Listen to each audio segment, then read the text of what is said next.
Hello, ladies and gentlemen. Welcome to Triple N Media. I am Dr. Nik Nikam, a cardiologist from Houston, Texas. The feature presentation is ACC AHA guidelines with reference to primary and secondary mitral regurgitation. How do we diagnose them? How do we determine the severity of the mitral regurgitation?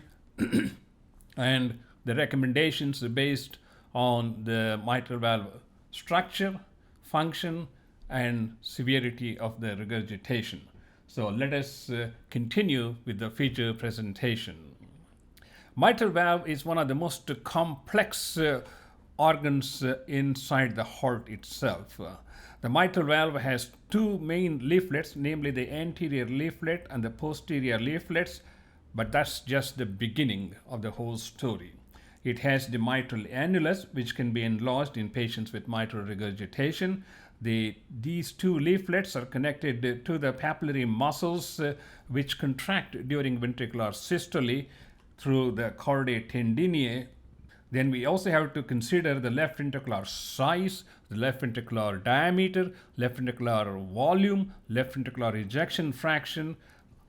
The next item we need to keep in mind is the amount of mitral regurgitation and the amount of the regurgitant fraction.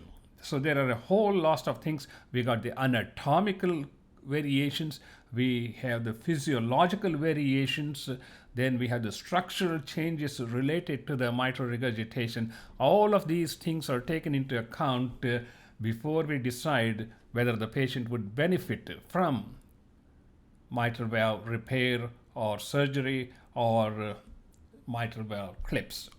Interestingly enough, the mitral valve apparatus is not a flat valve which just closes and opens during the cardiac cycle. The mitral valve looks pretty much like a saddle or a Pringle chips. It is folded on the sides, pointing upwards, and it is folded from the left atrial sinus to the coronary sinus from top to bottom, bending downwards.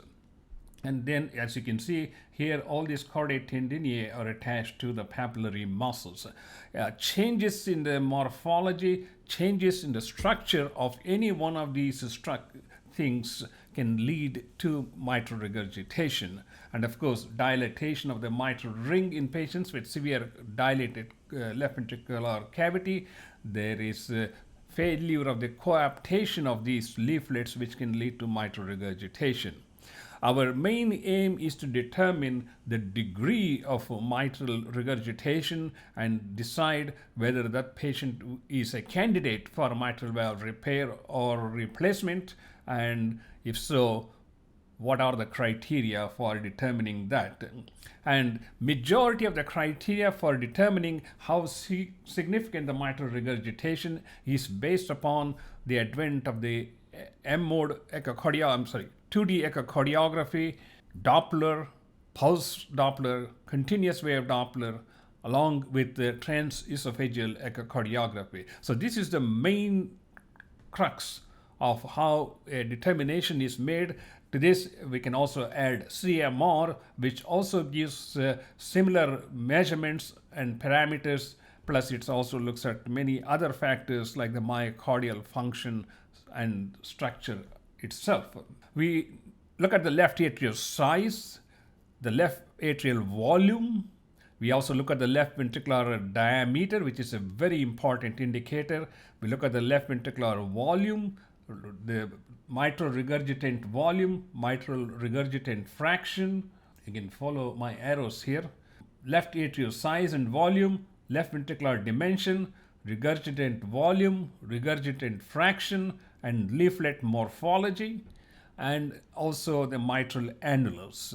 So there are a whole number of things that will help us to determine the degree of mitral regurgitation and the status of the ventricle and the atria. The echocardiography, as I told you, is the main test that helps us to determine, and in addition to all the things that I mentioned, we can also look for calcification. We use the color flow Doppler to look for the amount of mitral regurgitation which is qualitative, and of course it can be done by quantitative measures also. The pulse Doppler will tell us how significant the mitral the mitral flow, and the color Doppler will give us the amount of regurgitation visually, and we can calculate the exact volume of the mitral regurgitant fraction and then determine.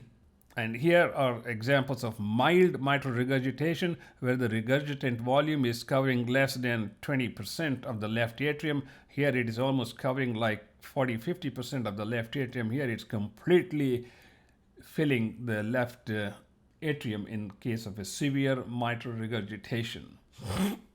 And this is the Doppler method of determining mitral regurgitation. I'm not going to get into very detailed account of how it is used. We use the flow convergence, which is depicted here, the flow convergence method. And here is the PISA radius. This is the radius. Then we have the regurgitant flow. We have the effective regurgitant orifice area, and we have the regurgitant volume, which can be measured. And here we see the continuous wave Doppler, which will tell us the degree of mitral regurgitation depending upon the density of this mitral regurgitant picture, which is holosystolic. The final numbers that we are going to use in patients with mitral regurgitation to determine whether it is mild, moderate, or severe, they are flow convergence, effective regurgitant orifice area, regurgitant volume, regurgitant fraction, left ventricular diameter, systolic and diastolic diameter, left ventricular volume, and left ventricular ejection fractions. So these are some of the very important parameters that will help us to determine the degree of mitral regurgitation, and based on that, recommendations are made. And here are the guidelines for chronic mitral regurgitation by echocardiography, which I already alluded to. I'm just going to go through from the right side here, that is the severe mitral regurgitation. What are the indications that the person has a severe mitral regurgitation? The EROA should be greater than 0.4 centimeters square. That is the effective regurgitant orifice area.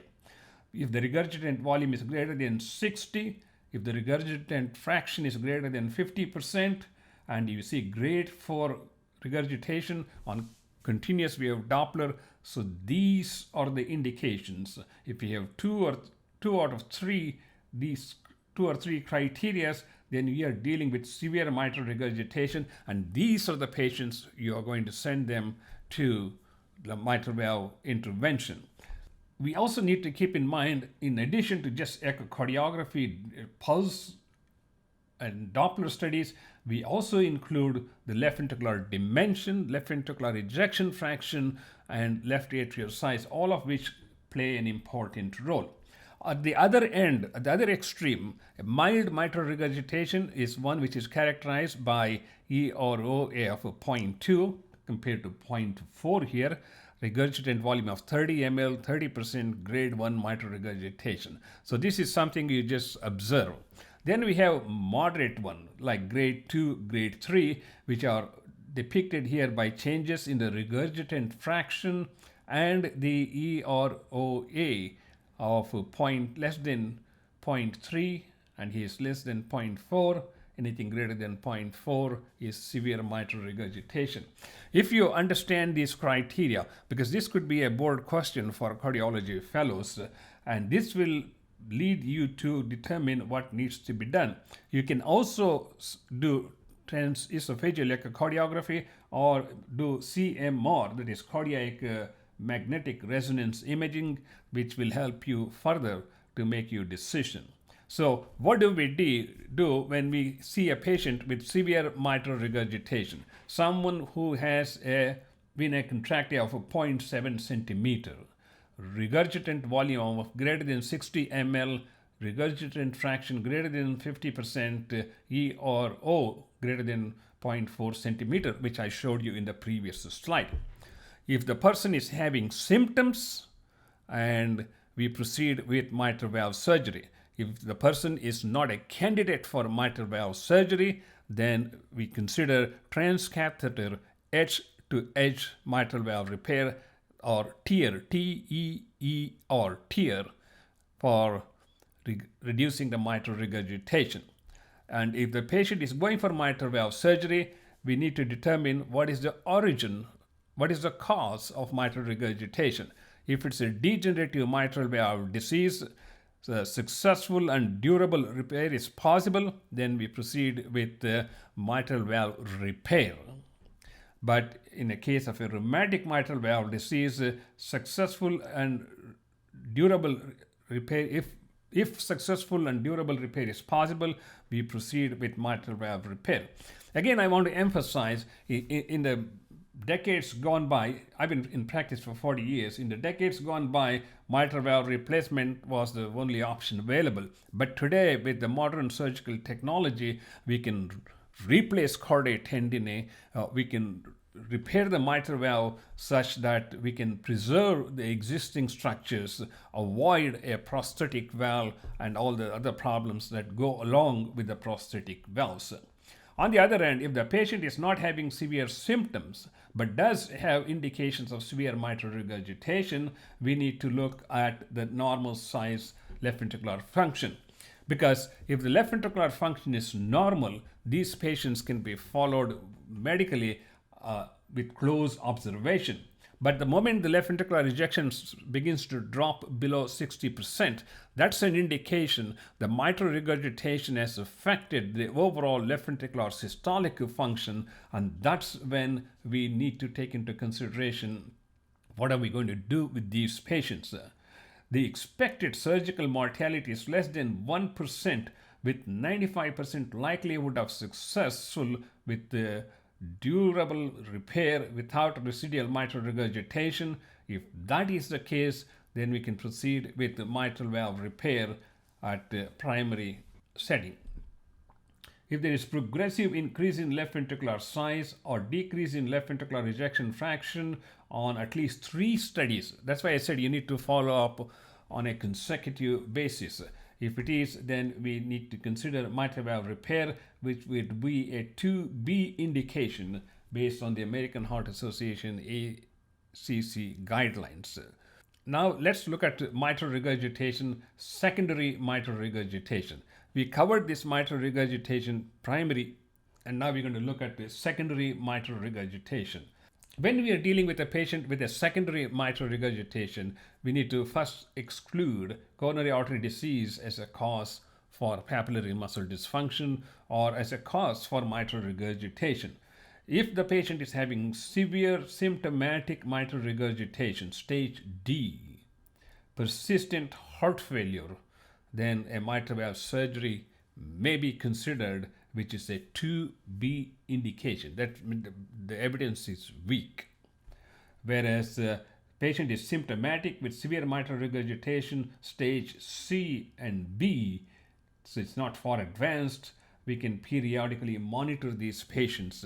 So here is a very quick synopsis of how to identify mitral regurgitation, how to quantify mitral regurgitation, how to look at the surrounding structures like the left atrium, the left ventricle, left ventricular function, left atrial function, and also rhythm. Then make a clinical decision as what is the best option. Is this mitral valve clip? Is this mitral valve repair? Or does the patient need mitral valve replacement, which is very unusual in the present day scenario. I hope this quick summary has been useful to you in terms of identifying patients with mitral regurgitation, determining the severity of the mitral regurgitation, determining the left ventricular size, ejection fraction, and volume, and determining what is the appropriate recommendation for these patients, either to follow them medically or recommend a mitral valve repair or a mitral clip. So I hope this has been educational to you. I have a series of presentations on ACC AHA guidelines. You can look for the link here for the playlist that covers all these ACC/AHA guidelines, and you can watch them. And please do subscribe to our YouTube channel. I will see you in the next presentation. Thank you so much.